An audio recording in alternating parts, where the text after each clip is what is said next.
It started with a simple knock at her door. Ella wasn't expecting anyone, not this late, not ever. When she opened it, there was no one, just the chill wind from the empty street. On the doorstep lay a small black box, plain, no markings, no note, nothing. She picked it up, heavy, cold, almost alive. Inside, a tiny coffin. Ella froze, her heart pounded in her chest. It was a perfect miniature, polished wood, tiny hinges, and a small brass nameplate. She leaned closer. Her name, her full name, etched in neat letters. She swallowed hard. How could this be? Her hands shook. She wanted to throw it, smash it, burn it, but curiosity rooted her in place. She opened the coffin slowly. Inside, a folded piece of paper. On it, a message. You are next. The words burned in her mind. She dropped the paper, heart racing. She stepped back. Was this a prank? A sick joke? She looked around her apartment. Empty, silent, too silent. Then she heard it. A soft sound from the hallway. Footsteps? No. Breathing. She spun around. Nothing. Her apartment felt different, smaller, darker, stranger. The wind whispered through the cracks of her window, but the voice, it wasn't the wind. It called her name, Ella. Her hands gripped the tiny coffin tighter. She felt watched. Something had followed the box inside, something patient, waiting. Her phone, she needed to call someone, anyone. No signal. The lights flickered, the shadows moved. She realized, slowly, that she wasn't alone. Something had come with the coffin, and it was learning her name. Ella backed away. The darkness at the corners of her room seemed deeper, denser, hungry. The air was thick, almost wet. A whisper again. Ella. Her stomach dropped. She wanted to scream, but no sound came out. The box, it called to her. And in that moment, she knew this was only the beginning. Ella couldn't sleep.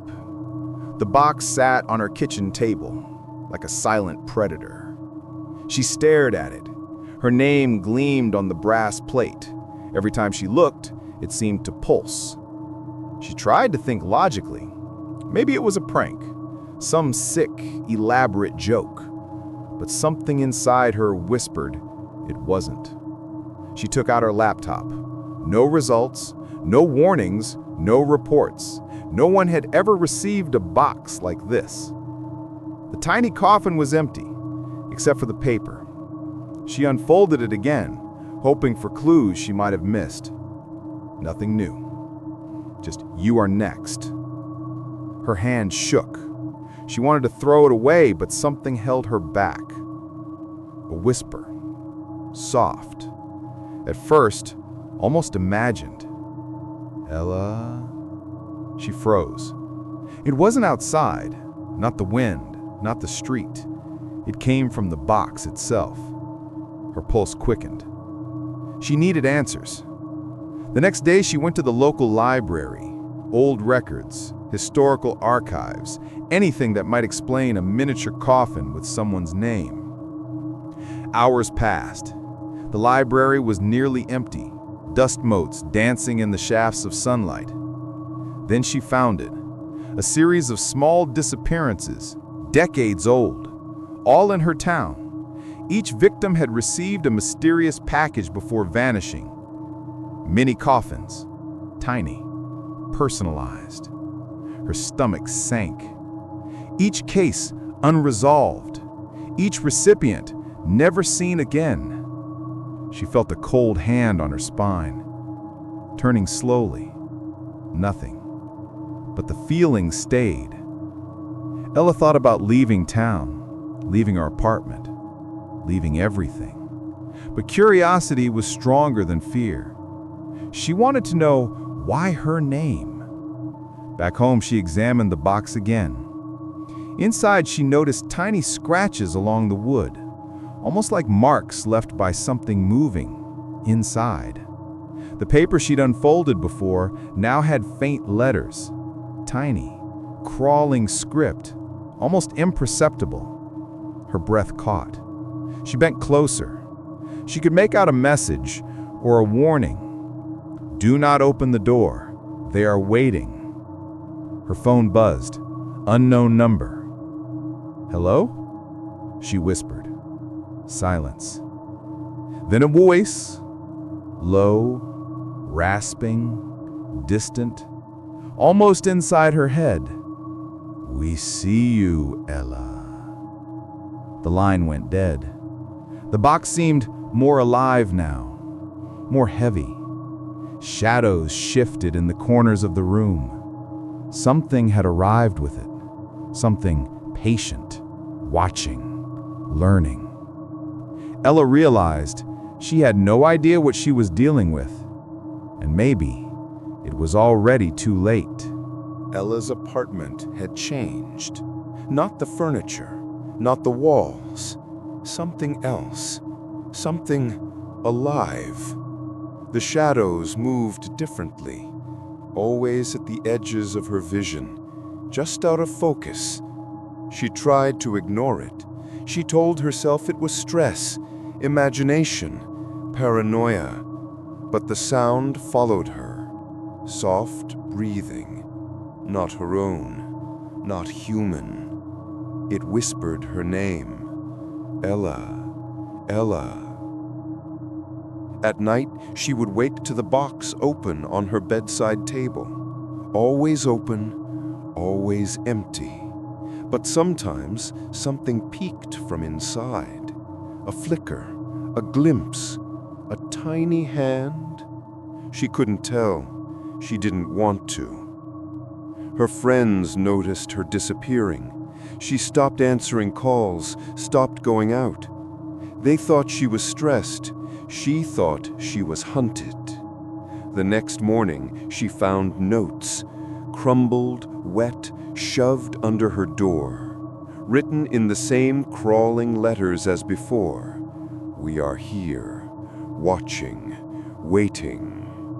Her pulse raced. She tried calling the police. No one could help. No fingerprints on the box, no evidence, nothing. And the feeling of being followed grew heavier. She tried moving it, burying it, hiding it. It came back, always. Her reflection in the mirror didn't look like her. Shadows clung to her shoulders, twisted her features, eyes darker than they should be. She felt their presence behind her at every turn. One night, she awoke to a sound. A slow, deliberate scratching from inside the walls, from inside her apartment. Her heart nearly stopped. She grabbed the box, trembling, shaking. The whisper grew louder, closer. Ella, open the door. Her breath caught. A cold wind swept through the room. The lights flickered. Then the whisper, almost a growl now, not human at all. We are hungry. We are coming. She backed into a corner. The walls, the shadows, the darkness, it pressed closer. The box rattled, a small crack in the wood, tiny but spreading. Something inside wanted out. She wanted to scream. She wanted to run, but the apartment wouldn't let her. Her phone buzzed again. Unknown number. This time, a picture. Herself, sleeping, from above, taken while she dreamed. A chill ran down her spine. They were inside, watching, always. And the box was just the beginning. Ella couldn't breathe. The box rattled violently on the floor. The shadows in the room moved, Faster now, closer, taller, dark shapes that shouldn't exist. A voice, hundreds of voices, whispered together, low and guttural. Ella, open, open. The air grew cold. Her breath turned to fog. She grabbed the box, throwing it against the wall. It didn't break. It only opened wider. Something crawled out. Thin, long, human-like, but wrong. Limbs bending the wrong way. Eyes black, mouth stretching too wide. Ella stumbled back. Her scream caught in her throat. The walls shivered, warped.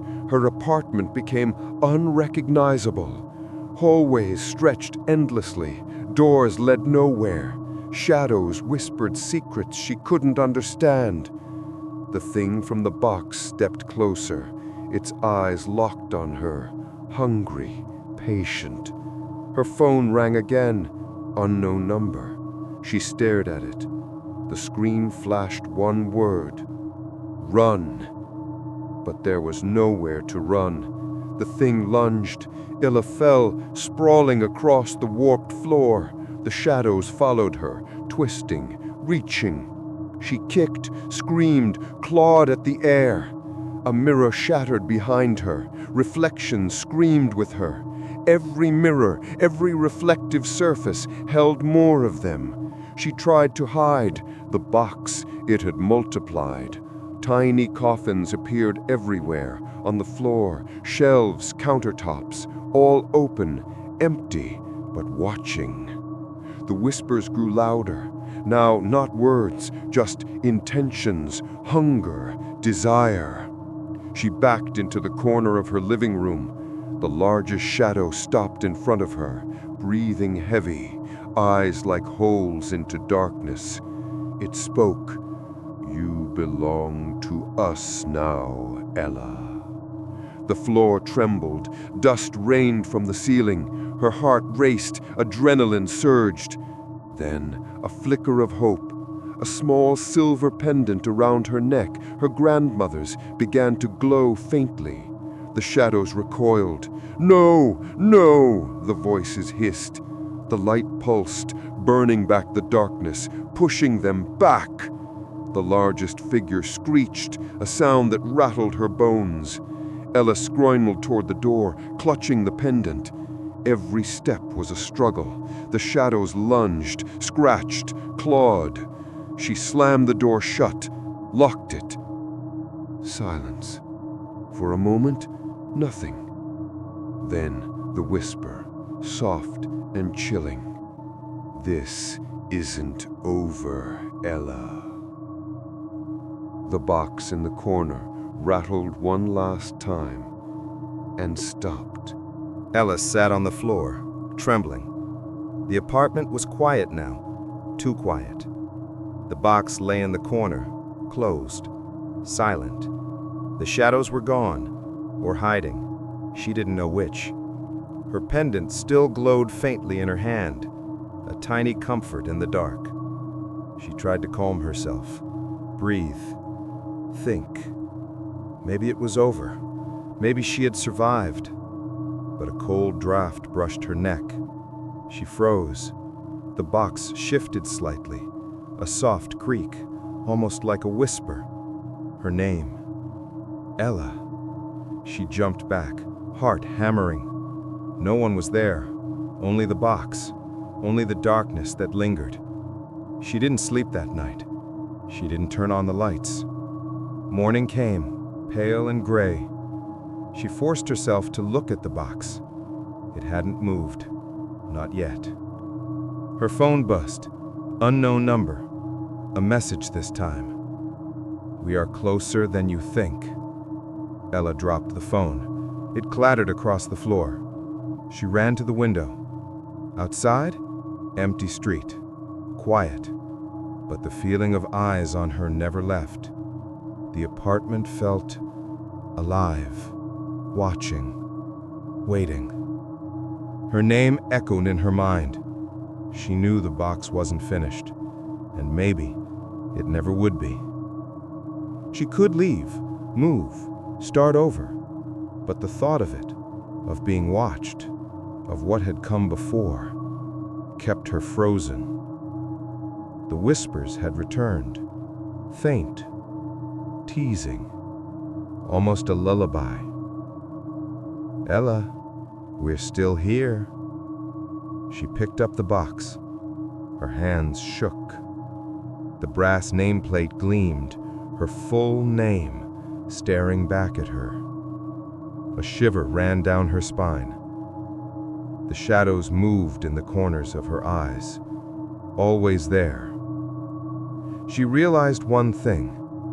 She had survived tonight, but the darkness, it would follow her, always. And it had learned her name.